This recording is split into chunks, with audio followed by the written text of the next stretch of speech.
See you in my 19th Life episode 11 review.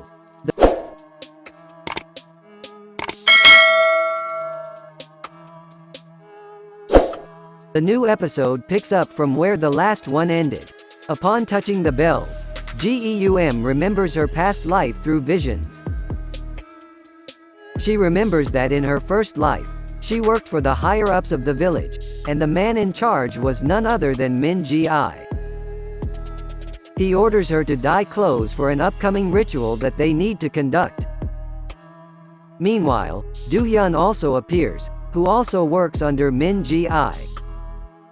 Cho-won also appears in her vision, but she was Ji-eum's older sister in her first life.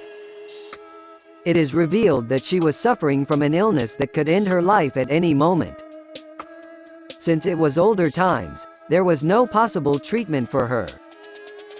However, the medicine man found a way to save her. He told Geum that there is a certain medicine that is available to help her out, but she has to exchange it with the precious shaman bells kept on the shrine. The village had been suffering from severe drought, and by offering the shaman bells to the gods, the village authorities wished to solve the problem. The next day, Geum goes to the temple and gives the clothes needed for the ritual, where Seo Ha also appears, who is Min Gi's bodyguard. But she did not leave and hid behind the bush. When everyone was gone, she stole the bells.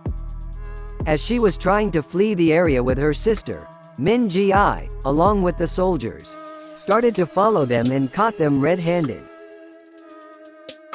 Geum begs for forgiveness and asks Min Ji-I to let them go, but he dismisses every request she makes.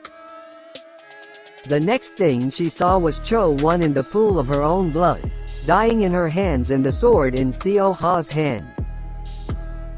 When Seo Ha appears in front of her, she grabs him by the neck and starts to choke him.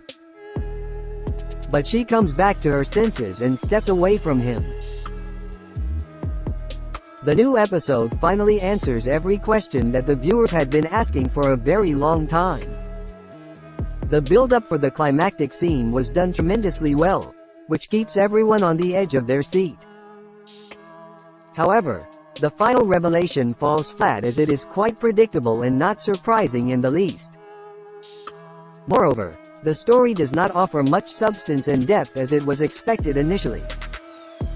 However, the cinematography is done beautifully from the start till the end. Each emotion and instance is captured extremely well, which enhances the storytelling process. Shin Hye's son stands out particularly in this episode as she switched into her two different roles effortlessly. The rest of the cast members also offers great support on screen.